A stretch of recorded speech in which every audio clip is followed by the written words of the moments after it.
He's Adrian Wojnarowski, Yahoo Sports NBA writer, and latest article, Why Paul George Injury Could Become a Game Changer for International Basketball. Well, let me start there. What exactly do we mean by game changer here, Adrian? Hey, Dan, there's been a movement the last few years in the NBA to get their star players, especially veteran players, out of the international basketball game. Now, USA basketball has never been a focus of this. What happened to Paul George was a freak injury.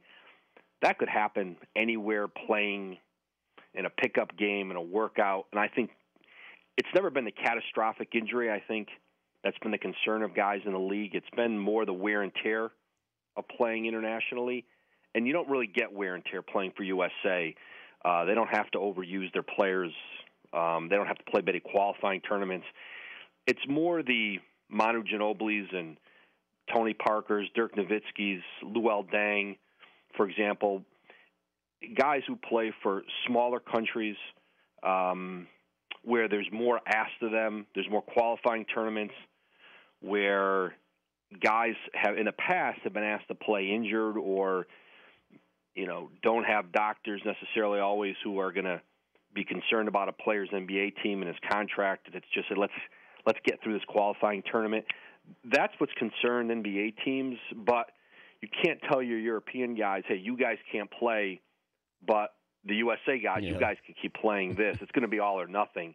And so I think the George injury will have an impact on those conversations. What if you said to your player or players, you can play for your country, but you assume all the risk? How many guys would play for their countries? That would be, and that's what teams have said. They said, hey, and this has come up, if we're going to have to assume the risk on your contract, we should have more say in this. And you're right. Your contracts, Paul George is going to get paid here, and rightly so, of course, on his 5-year max deal, which starts this year. That's another big part of it. Is these are huge investments for teams, and that's been a big part of the conversation. The players should have to take risk with playing here, and of course, nobody would be there. Nobody would do it. But what about this? You're anti-American if you're not playing for Team USA. How much does that factor? I know nobody is banging on Kevin Love for tapping out here, and I don't think we're as concerned or consumed about it if you're not playing for Team USA. No, and it's much more a consideration of European teams. And you've seen, for example, the Spurs in the past be willing to be the quote-unquote bad guy. They came out very loudly this summer and said, we don't want Manu Ginobili to play. I'd reported back, right after the finals, about the stress fracture Ginobili had, and that he was likely going to be out of the World Championships. And the pressure in Argentina for Manu's 37 years old. They still need him to play in the World Championships. They haven't had great young players come along in Argentina. The last thing in the world the Spurs want is him out there at 37 years old, coming off of a stress fracture. I was at the Olympics in, I think it was Beijing when Manu went down and got hurt. And I remember R.C. Buford running toward they go there, and this is true with so many different guys. They don't want those guys, especially later in the career. It's the wear and tear on them that they worry about, and it's true across the board. But there's much more pressure on guys overseas playing than there are, because we have such a depth of talent here. Yeah. For the most part, there's never one guy or two guys you keep out of USA and all of a sudden we can't medal. But that's true with the European teams, and there's great pressure on those players to have to play. He's Adrian Wojnarowski, Yahoo Sports NBA writer, joining us, Dan Patrick Show. Pacers' options here, what are they?